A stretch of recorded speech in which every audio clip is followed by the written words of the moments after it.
Thank you for coming to this event, and I'm very excited to moderate this particular panel of distinguished tech entrepreneurs here in Atlanta.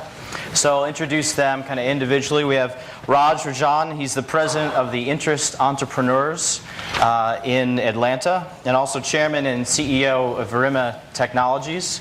We've got David Cummings, who's the founder and owner of Atlanta Tech Village, and Dr. Paul Judge, the chief research officer and VP at Barracuda Networks.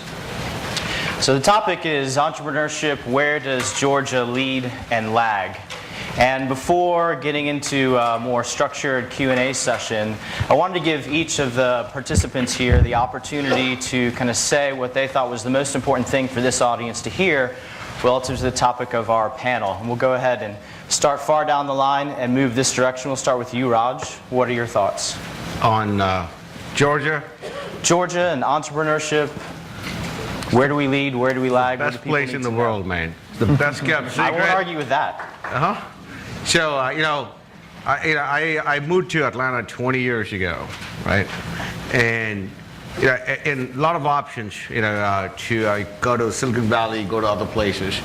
What I tell people is, Atlanta has got the best talent, the best, if you look at the overall lifestyle, it's the best place to raise your kids. You got the great environment, affordable living, and the amazing level of talent, like our school systems. I think we are on par, if not better than Stanford and other universities out here. So it's the best kept secret. That's one of our problems. And hopefully we will work around getting around that. David? Great. From an Atlanta and from a Georgia perspective, I think there's a number of industries that we're really strong at already. The typical ones that we heard this morning from Steve and others around health IT, around internet security, around logistics. I think we have some more up-and-coming clusters that don't get the recognition they deserve. One of the clusters that I'm personally very fond of is the marketing software cluster. So just last year alone in Atlanta, 3 marketing software companies were sold for $500 million. Vitru to Oracle, Pardot to ExactTarget, and now Salesforce.com, and then Blink Media to Gannett. So just last year alone in Atlanta, $500 million worth of marketing software company exits. And in Atlanta, we have a number of really successful marketing software companies that are still independent. Companies like What Counts, companies like Silverpop, companies like MailChimp, and many others. So I think Atlanta has some known recognized areas of expertise, but there's some other areas of expertise that haven't gotten their due yet. And I think marketing software is one that we're really strong.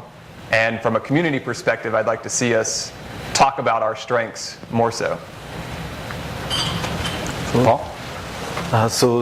Georgia and kind of where we're leading. So I came here in 95. I started at Tech in 98, working on my PhD. And so I've seen the different phases of Georgia Tech, Atlanta entrepreneurship. I first we did a patent around my PhD and we licensed it to a startup. That was one of my first experiences. And then I joined a team that was building a startup up in Alpharetta called Cipher Trust. And then more recently, a couple companies that I'm involved with just across the street at ATDC. And just over the years, I'm back and forth to the West Coast once a month. I landed again yesterday. And the thing that I think is the biggest testament is when I'm over there and you're talking to investors, some of the top investors in the world. 10 years ago, they used to say, when you walk into a meeting, they used to say, "Oh, you're in Atlanta. You guys, would you be open to moving?" And nowadays, it's a different look on the face. It's like, "Oh, you guys are in Atlanta? Oh, yeah, I hear there's a lot of talent there." And so I think the world is starting to notice, and the talent that we have here in town and the ability to kind of stay in and focused and build a meaningful company. Investors' money can just be wired across the world. So money can move easily, but the community and the people that we have here is something that's important. It's something that we need to just build up more and have more people understand what's going on. So I think some of these responses actually touched on this next question, and that would be when you're looking at kind of I think the more common places like a Silicon Valley, Silicon Alley, maybe Boston, for a tech startup to locate operations, or an established tech company that's looking to grow. Why should that startup or that established company that's looking to grow, why should they consider Atlanta? What do we have to offer that some of these other, perhaps unfortunately better known cities don't? Raj, I want to start with you. I go back to three things, right? One, we got so for $1 million in Silicon Valley, you get a shack, right? Right. I mean, that's the reality of it. I mean, it's 2,000 square foot house built 50 years ago on a tiny little plot. Or you go to Boston, it's the same thing, or New York, right? If you want kids out of college, and that's your only talent that you're looking for, Atlanta still has got the best talent.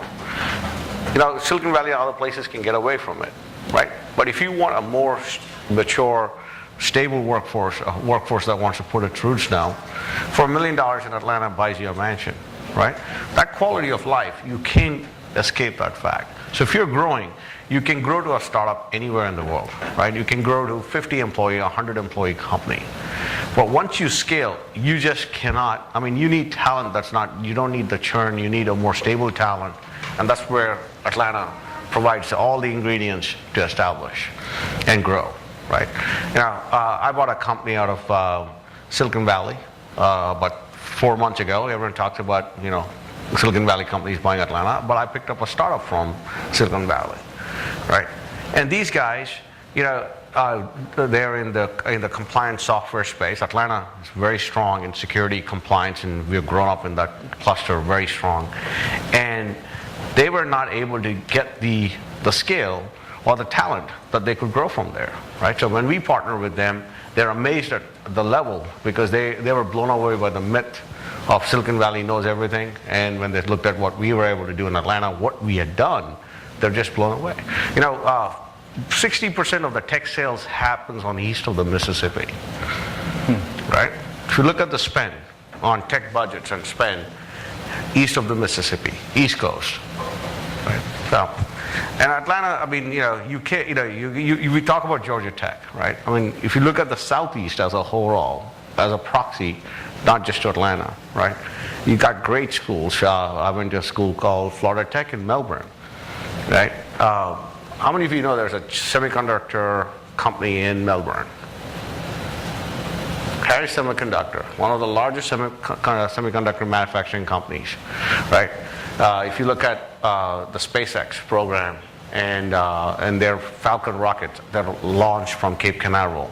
So there's a lot of deep technology in Central Florida. Then you move up to Gainesville, University of Florida, great school. You go to Georgia Tech. Georgia Tech obviously has got a lot of things, but you go to University of Georgia, one of the largest research on environment and clean tech cluster is actually out of University of Georgia, right?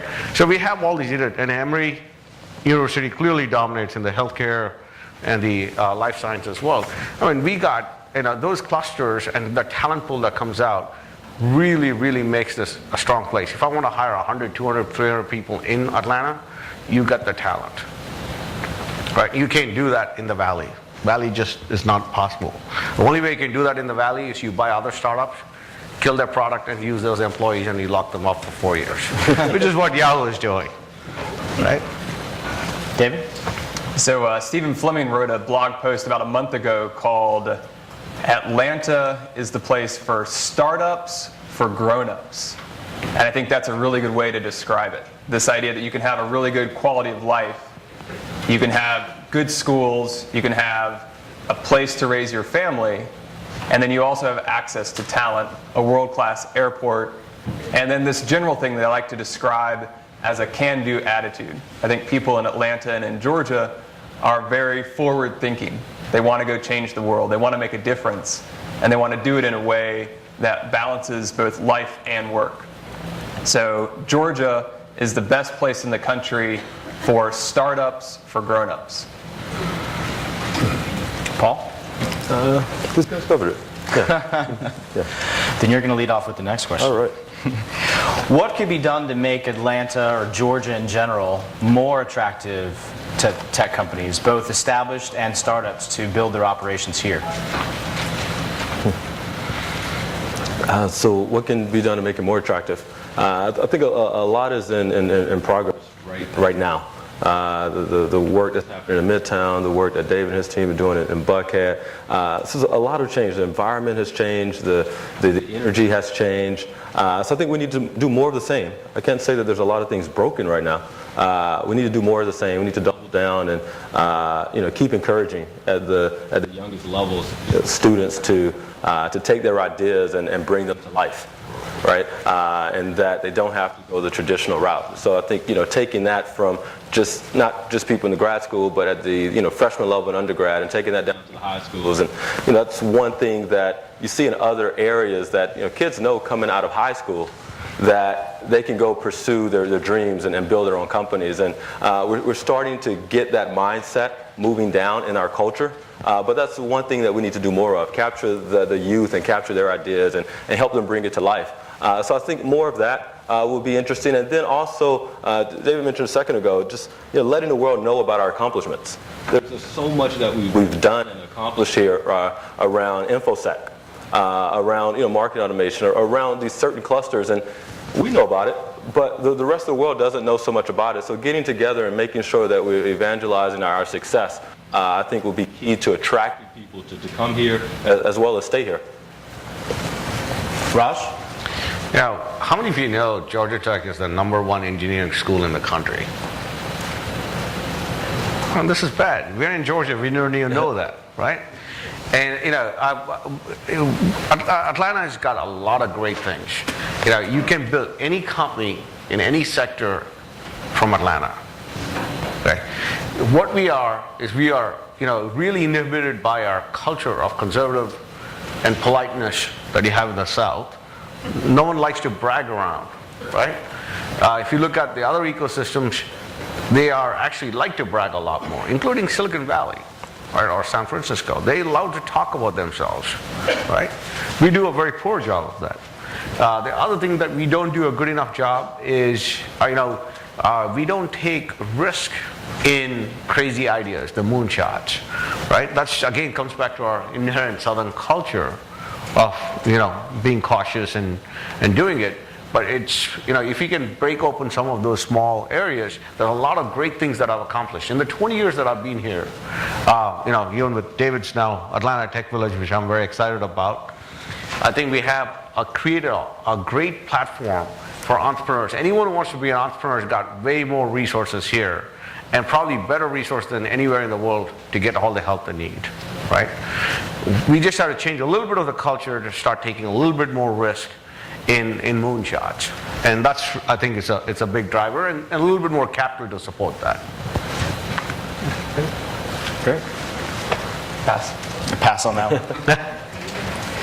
So we touched a little bit on policy. Are there any areas in particular where you think policymakers looking forward could or should focus their energies in trying to make this a more attractive place for technology startups and established tech companies to grow and do business? Start with you, David. So I think Georgia has an opportunity on several fronts. One front is the personal income tax. So if you look at the Southeast, North Carolina just announced last month that they're going to focus in the 2015 legislature to get rid of the personal income tax in North Carolina.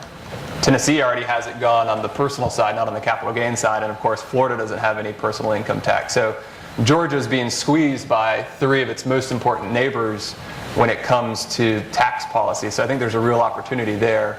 There's some other tax policy that I think work really well from a startup point of view. For example, the state of Pennsylvania has a net operating loss carry forward tradable tax credit, which means that if you're a startup and you lose money, which most startups do from the money they raise from investors, you can take some of those losses and actually sell them to other companies to offset some of their profits. And so Georgia has an opportunity from a tax point of view to make it more favorable both on the personal side as well as from the startup side. Paul? I mean, policy-wise, I think there's certainly the tax incentives that David mentioned. Otherwise, there's a lot of goodness that's happening through policy, through Georgia Tech, through Georgia Research Alliance. Which there's a lot of effort that's gone into that. And you're starting to see the results kind of double and triple. But I think more of that, more of investing in the technology community.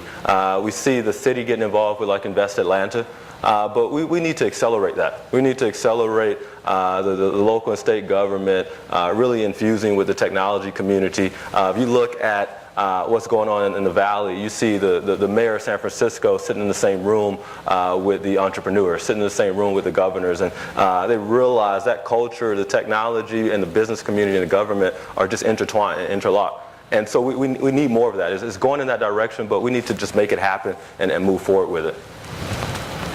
Raj? I would say, echoing a lot of that is, we also need to, I think one of the things that Kelly actually worked on is having the pension funds and other allocation Georgia, again, the last state to actually allow alternative investment and venture capital to come around. I think there's a policy passed or something along those lines, but it's not being implemented yet or executed on, right? Sometimes, I'm not asking that the state actually distribute money, which is always a bad thing, in my opinion. But having venture capital allocations in being the only state in the country that doesn't do it, it puts us at a disadvantage, right? That actually could stoke. I mean, granted, we have GRA and a lot of groups, but needs a little bit more capital around that area to drive more opportunities here. Great. So, looking a little bit more at the technology industry internally, and go ahead and start with you, Paul, what do you see as some of the most promising areas for future growth? We know that we have a lot of strength in certain areas already, healthcare, IT, InfoSec, FinTech, and I think some were mentioned also earlier in terms of marketing tech, but what do you see from your point of view as promising areas for growth? Promising areas for growth. So I think I'll name a few that I'm pretty excited about. So one is still information security, right? We walk down and look down the street here, you see the Kloss building, right? One of the first InfoSec companies, not only in Atlanta, but in the country. So it created $1.5 billion of value for shareholders. Soon after that, I helped build a company called Cipher Trust, which became part of McAfee, and that spun off a few different companies, and built a company called PureWire that became part of Barracuda. And 2 years ago, partnered with VJ for Georgia Tech, and we built PinDrop, which is across the street at ATDC, and we raised a few months ago $11 million led by Andreessen Horowitz, one of the top VCs in the country. Right, the first time they've ever invested in the Southeast. And so I think InfoSec, if you look at the strand of things, Ionic is down the street and growing and partner with Kleiner Perkins, one of the top VCs. So the country and the world still recognize Atlanta as a leader in InfoSec. So we need to make sure we're building the next generation of that. That's one thing. We just need to double down on InfoSec and make sure we're truly the leader in that. We have 1 or 2 companies. I'm okay here? We have 1 or 2 companies being built a year. In InfoSec, that should be 3, 4, 5 companies a year in InfoSec. And we should really accelerate that. The second area where I think is interesting, you heard, I need this? Yeah? Okay. How about this? A little better? It's kind of in and out, thank you. A second area, you heard Dr. Carlson mention the manufacturing extension program. If you look at kind of what's happening around manufacturing, around just the hardware revolution across the country right now. People have been able to build hardware startups, go from prototype, go to crowdfunding, raise $1, $2, multi-million dollars on crowdfunding sites. This is an area where there's the expertise in town to do this and to be a strong participant and leader. I just came back yesterday from TechCrunch, one of the largest startup events in the country, and we launched a new hardware company. A consumer hardware, consumer robotics company, which is something that isn't typical in Atlanta. But there are 2 young guys from tech, one a mechanical engineer, one a computer engineer, that built a robotic bartender. A robotic bartender. It's interesting, right? People spend $100 billion a year on social drinking, and that space just hasn't been innovated in centuries. And so these guys had this brilliant idea. They built it. We went to the biggest stage in technology. They rocked it, represented very well, and came back, and now there's a lot of interest there. And I think that's one example, but if you look at what's happening with the hardware revolution, Georgia Tech and Atlanta need to very much participate in that. And so that's another area that I'm excited about. David? Some areas that Georgia has a real good opportunity with. One is around mobile and social gaming. So Georgia actually has a lot of talent on the creative side with a number of successful colleges and universities like SCAD, like Creative Circus, like the Art Institute of Atlanta. And so this idea that there's creative professionals in town. We have big companies on the creative side with Turner and Cartoon Network and all the different studios that they have. And then Atlanta and Georgia actually has the highest per capita of digital marketing agencies in the country. So Atlanta, servicing the Southeast, has a number of digital marketing professionals, both on the consumer side and on the business side. So Atlanta has a real opportunity to be a social and mobile gaming hub. There's somewhere in the neighborhood of 75 to 100 video game companies in Georgia already. And from a policy perspective, there's a very enticing tax credit for producing video games here in Georgia. So I think that's another opportunity that we have. I echo a lot of what you guys are saying, and I'll add two more sectors. Georgia, I mean, how many of you know Southern Company is the largest electricity producer in the world? Southern Company, okay. So, and if you look at the Southeast, you look at Duke Energy out of North Carolina, they produce more energy than most countries in the world do, right? So I'm a big believer in clean tech. Atlanta's got a big cluster. I mean, in fact, we have a great success in solar panels with Suniva. Probably the only solar company that survived the onslaught from the Chinese and still doing extremely well. The other sector that I'm very excited, I earlier mentioned that University of Georgia is doing a lot of things around environment, climate change, other aspects. I see a lot of potential here. In Georgia, customers are here to work with our app. That's a big, big deal. The second sector that's very interesting, and I see a huge future, is in robotics and in manufacturing and the whole theme around automation and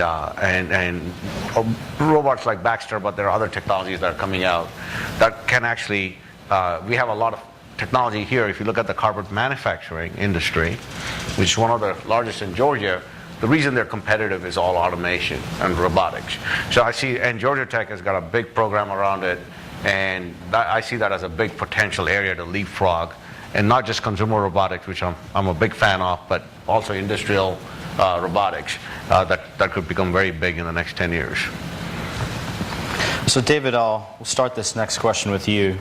Again, looking a little more internally at the technology community here in Atlanta, and specifically focusing on an entrepreneur, someone who's new to this community, new to this area, or just new to being a tech entrepreneur. What would you say the essential things are for them to do to get connected to the community that we have here? And what are the key resources and how do they access them in order to become established, find support, and build their business? Yeah, great question. So the simple answer, the short answer is just show up.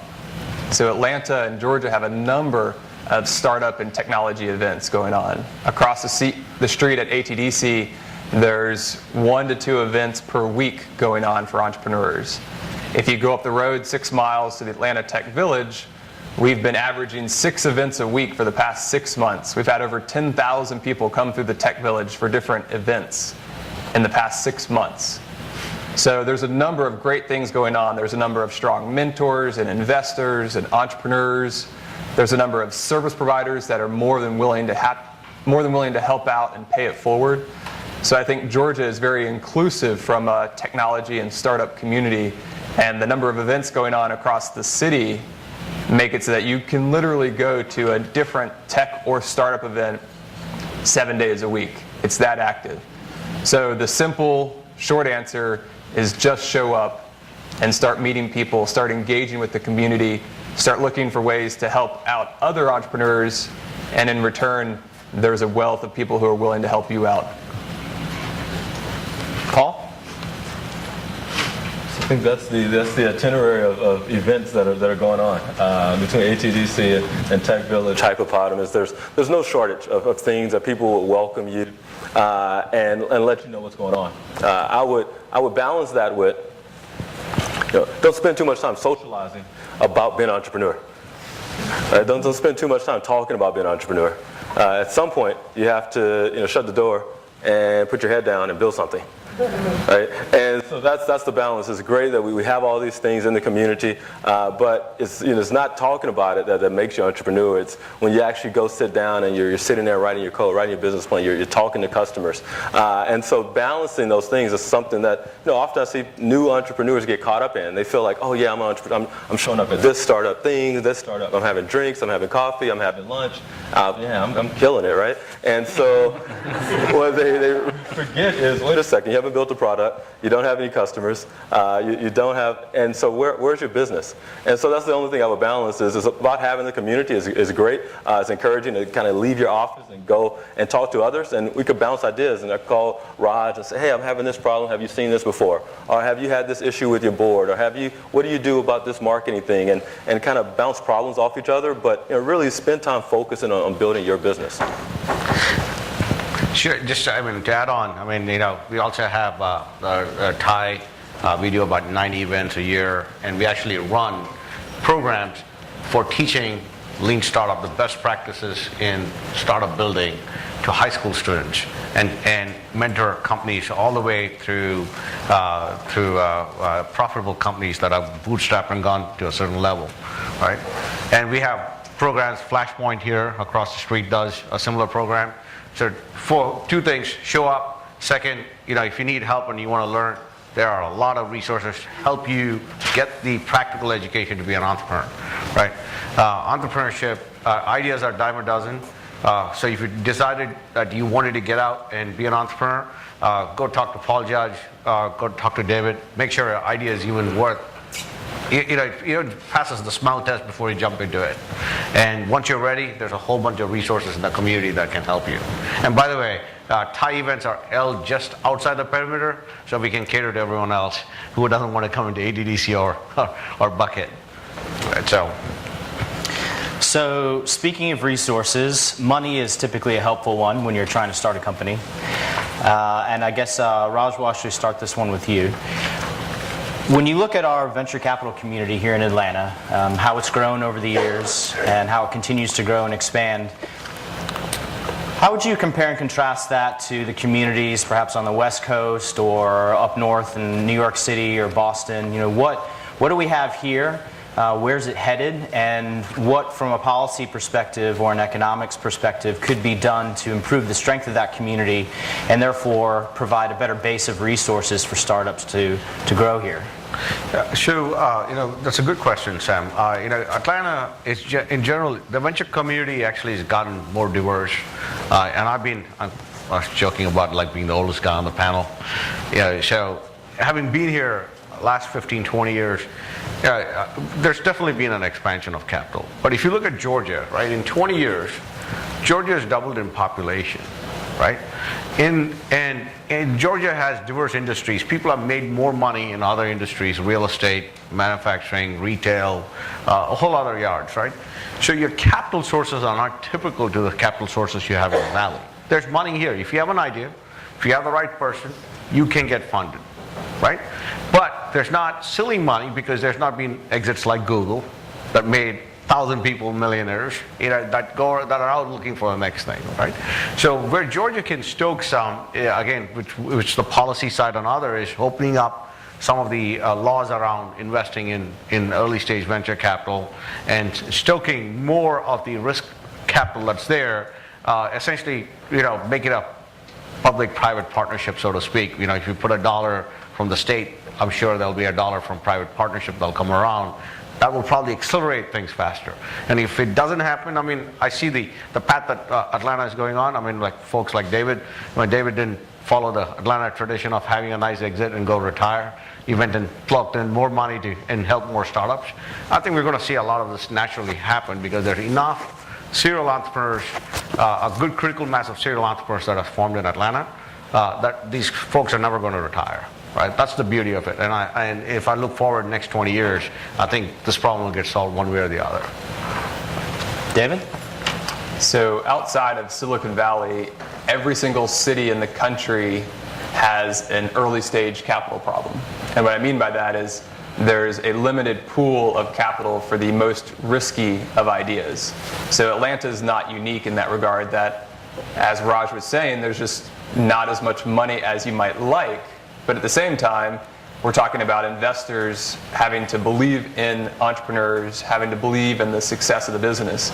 I think Atlanta is uniquely suited as a city to bootstrap startups. We talked about the low cost of living. We talked about the can-do attitude. We talked about the great access to talent. And Atlanta is one of the unique cities that has all the ingredients to build a really meaningful, successful company, and to do it in a very capital efficient manner, right? So if you're going to Boston or New York, you're going out west, you're paying 2 to 3 times the same as what it would take to do it here in Atlanta, and we have access to the talent. So in Atlanta, you absolutely can raise money, but the caveat is that you have to have a working product with paying customers. You don't have to have millions of dollars of revenue, but you have to have a working product with paying customers that tell the investor just how much they love your product. So there's money here, entrepreneurs are being successful, and they're doing it in a much more lean approach than out west. Paul? To add to, supposed to use this, right? Yeah.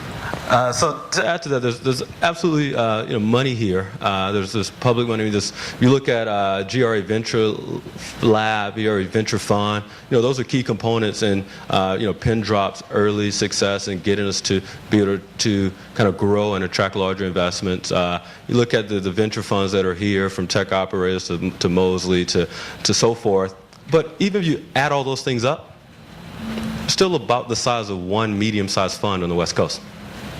But at the same time, one of my favorite things about Atlanta is Hartsfield Airport and Delta. You can fly to the West Coast anytime, right? There's 5, 6, 7 flights a day. And so, you're not limited to only raising capital in your geographic region. And I think for some reason, it's such an obvious statement, but for some reason, people feel that they're trapped to, only being able to grow their business with investors in town. If you have a great idea, if you have a real business, just hop on a plane, right? You can leave here at 8, land there at 10 a.m., right? You can be in there in time for a late breakfast. You can hop back on the red eye and, kind of do a full day there, hop on the red eye, be here for the full day the next day. You didn't miss a beat. And so that's something that we don't see enough people doing, right? With the access to travel we have here, being able to hop back and forth, you don't have to limit yourself, your growth, your capital to people that live in the same city as you. And so we need to do more of that. And more and more, investors will kind of come and invest and spend more time in Atlanta. So that's the other side of this. And to Paul's point, I've personally done that. I've taken the 8 a.m. flight. I did 3 hours of meetings in California, and then I took the red eye back that same day. Yep. So 9 hours in the air to do 3 hours of meetings. I've personally done that. Yep. And those 9 hours in the air are some of the most productive hours. Very productive. Right? Nobody can bother you. There's Wi-Fi nowadays. Yeah. So we have about 15 minutes left in the session, and at this point I'd like to open up to the floor questions for our panelists, keep them on their toes a little bit, and throw us some surprises. So anybody, questions for the panelists? Yes? I've got a question for you. It's kind of a psychology type of situation. You guys are the right guys for this. I'm on the board of commissioners of Fayette County down the south side of Atlanta. Nationally renowned quality of life, great school system, 20 minutes from Hartsfield Jackson International Airport. We do great with foreign companies. We've got major Japanese, British, Danes, Swiss, and they're all coming down. We can't get the American companies to come down.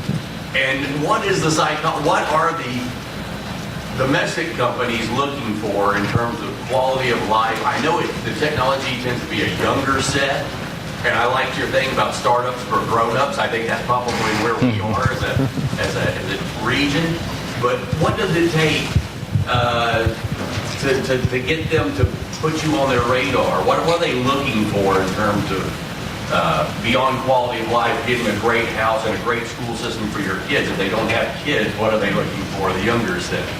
So appealing to the millennials is a huge, huge topic. And I think I would summarize it as live, work, play. So the millennials want to go have a good time. They want the blending of life and work and family. It's not, I go to work from 9 to 5 and then I leave that behind me and then I go hang out with my family. Making it exciting for the millennials, whether it's entertainment or activities or sports, or knowing that there's, 100-person softball league for, people under the age of 30. It's a really challenging demographic to adapt a city to, but making it exciting for millennials, I would say, is probably your number one challenge.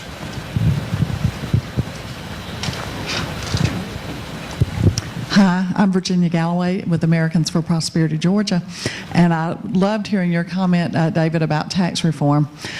What do you think it would take to make Georgia competitive in the area of income tax with the other states? Do we have to get rid of it altogether, or could it be reduced to a very insignificant 2 or 3%, something like that? What do you think? Yeah, if you look at California in the 10 to 11%, depending on the upper marginal bracket, I think from a Georgia perspective at 6%, I think we have an opportunity to go down to even 2 or 3% and still be much more meaningful.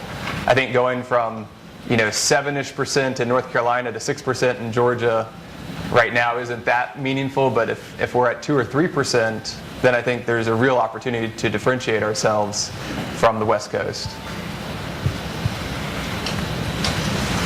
Over here.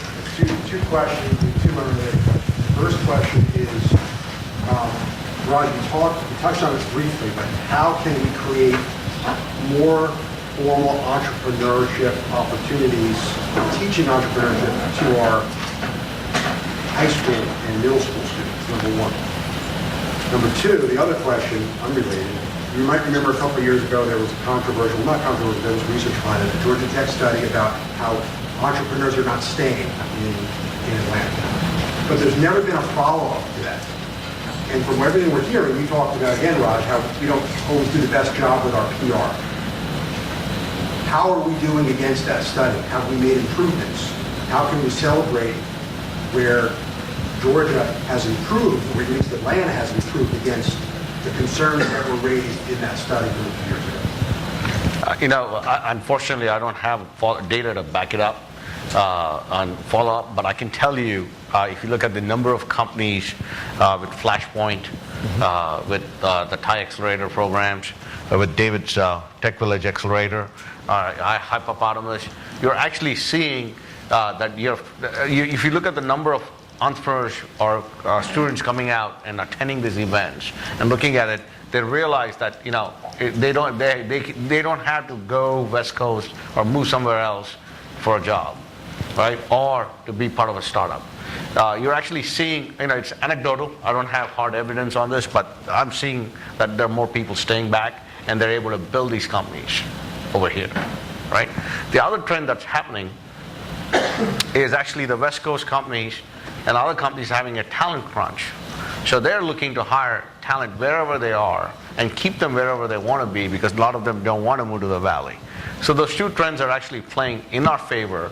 I have a guy who's working, I believe for Google, and he doesn't have an office. He works out of his home in North Carolina because he's very good at what he does. Mm-hmm. Right? So you're seeing a lot of trends like that is actually benefiting entrepreneurship and staying here.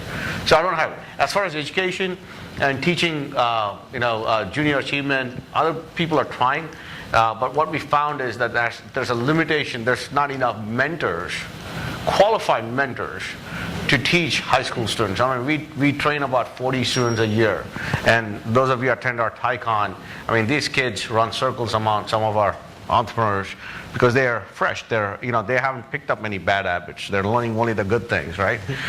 With some of the older folks, or experienced folks, you got to make them unlearn the bad habits and go back. So these guys, our goal is that if you teach 40, how can we expand to 50, 100? Because there's a lot of like an apprenticeship. It's very difficult to do without having the right scale of mentors. And it's just our ecosystem has to develop and go through a few iterations. For it to start scaling. Just to give you a tie, and that's I don't know much about JA's scalability, but a tie. What we have done is last year's high school students who passed are coming back as mentors this year for the new class, right? And these kids in 4 or 5 years, they have enough skills to come back with better ideas, better plans, that they will start making a difference, and hopefully our ecosystem will be able to sustain and train more students. Right. So the question about startups leaving Atlanta or leaving Georgia is a complete non-issue.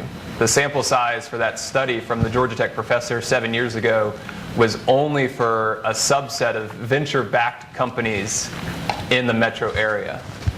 Anecdotally, from my perspective, I can't tell you a single startup that's left in the past 5 years. So that study did have data and it was statistically significant, but it was for a segment of the market that really isn't even that applicable in terms of Georgia's future. It's important, but it's not anywhere near the most important.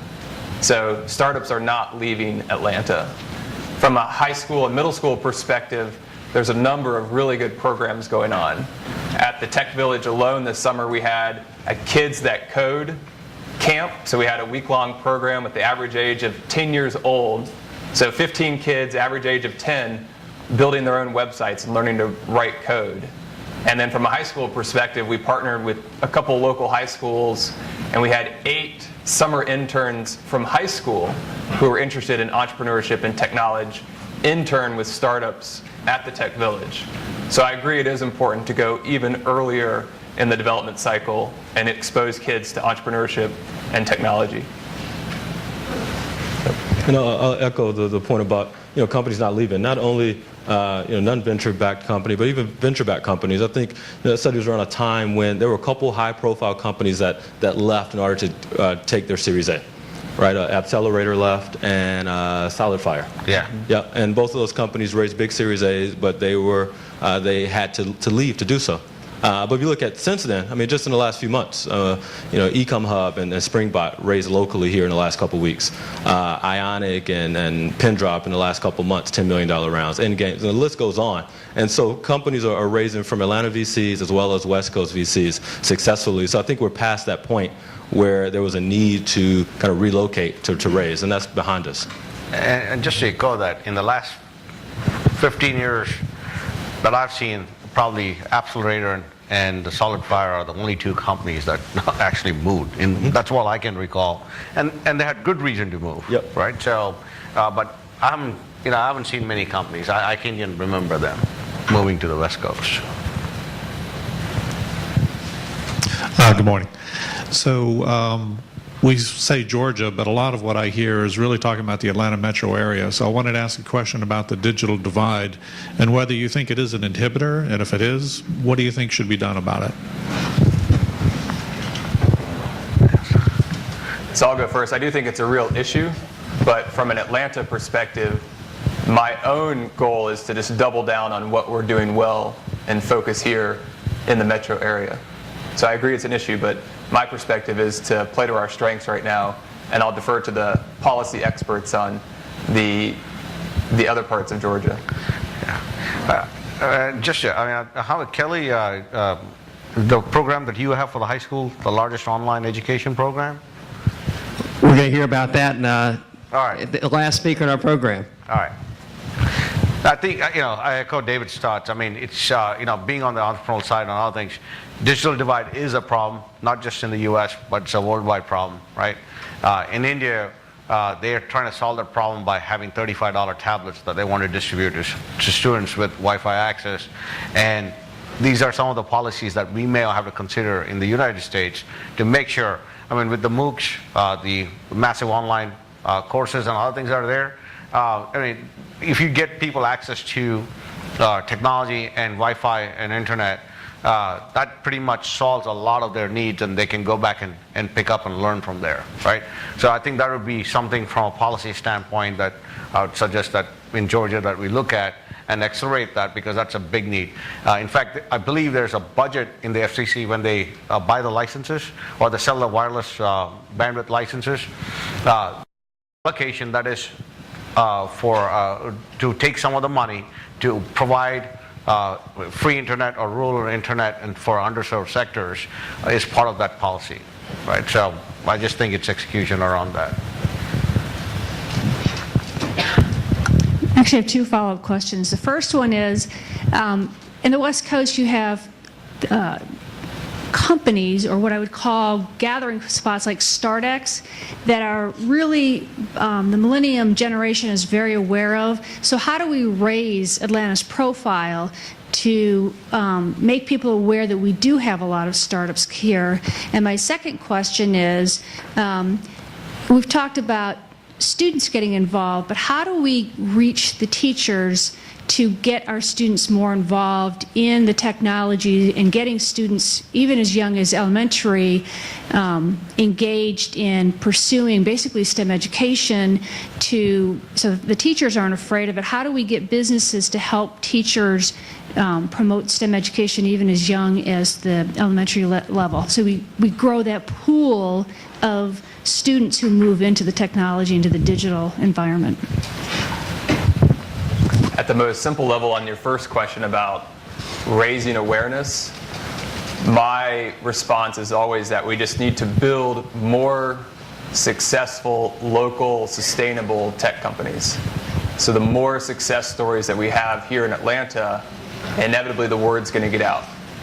So from a community perspective and from my own personal perspective, my goal is to try and let 1,000 flowers bloom, knowing that you're never going to know which one's going to turn into a massive publicly traded company. But the more success stories we have, the more companies that are ongoing concerns, they're viable, sustainable, independent businesses, the more good things will happen from it. So we just need more success stories, and the word will spread. I can add a little bit on the teaching and business point about STEM. At Google, we about a couple of months ago, we hired some teachers. We hired as part of a fellowship practicum, and it's based out of our data center in South Carolina, Berkeley County, and that's the Low Country, outside of Charleston. And what the practicum and what these teachers are going to be doing is buddying up with different after-school programs and with other teachers to help them understand what STEM is and what various companies are looking for. I think there's been this really huge gap on what teaching and what educators think companies are looking for and what we really are looking for. That, and we know there's going to be a pipeline issue in 10 years. We know that we need to have more diversity in tech. We know that we need to have more women, African American, Hispanics in this field. So we hired some teachers. Kind of Google fashion, it's a pilot. The teachers will be working for Google for 2 years. They'll be coming to the South. They'll be coming to North Carolina first quarter, and then we're going to have them in Georgia. So as that progresses, you'll get a sense, and the company will get a sense on what the it is. Sometimes you talk to an educator, and they'll say, "Oh, my kids are computer literate, and they know how to go on Facebook." And I'm like, "Well, can they code?" Because that's something of interest to us. So we're one of the few companies that are rolling up our sleeves, and so we're going to be in the classroom working with teachers one-on-one.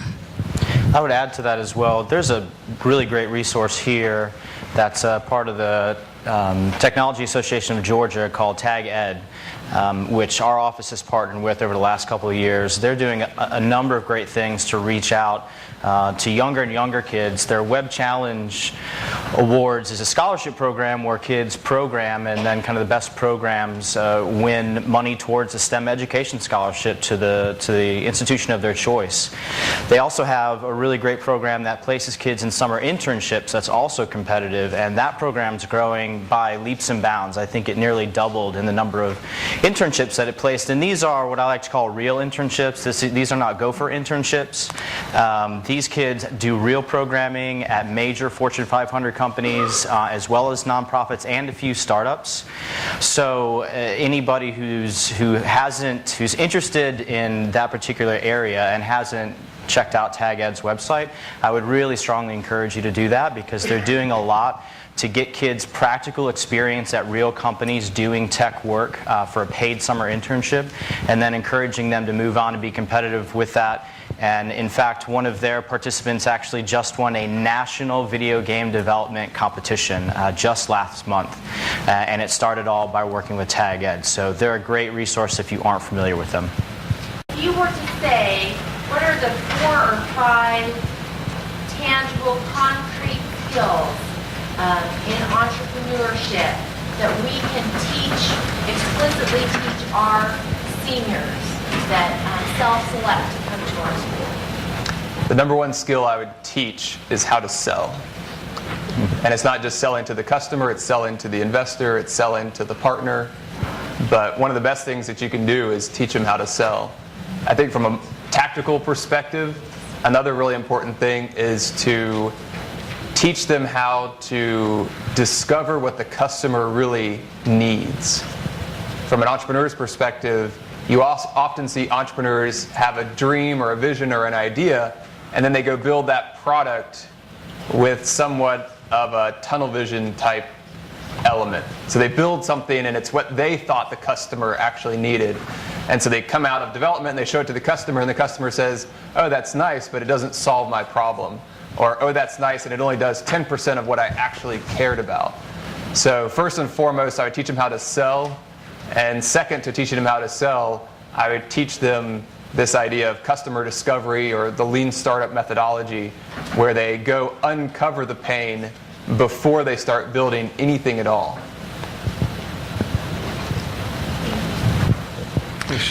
This question is in response to the earlier comment by the gentleman having to do with high school entrepreneurial education. Gwinnett County has at least 3 high schools that have an entrepreneurial class or course as part of its regular curriculum. I know Central High School, Brookwood High School, and South Gwinnett all have those classes already in place. Yep. And just to add to David's response about what to teach as for its core skills of entrepreneurship, similarly, I think of how do you find a valuable problem, right? Not just an interesting problem. Right? An interesting problem is great for research and academics. A valuable problem is a problem that people are willing to pay to have solved, right? And in a repeated fashion. And how do you find that? And there's one investor that says, I love when someone starts a sentence. I don't like when people start a sentence with, I have this idea. I love when someone tells me about their company with, I had this problem. All right, they had a problem, it was a real problem, and then they had to develop a solution to it, because there's probably other people that have that real problem.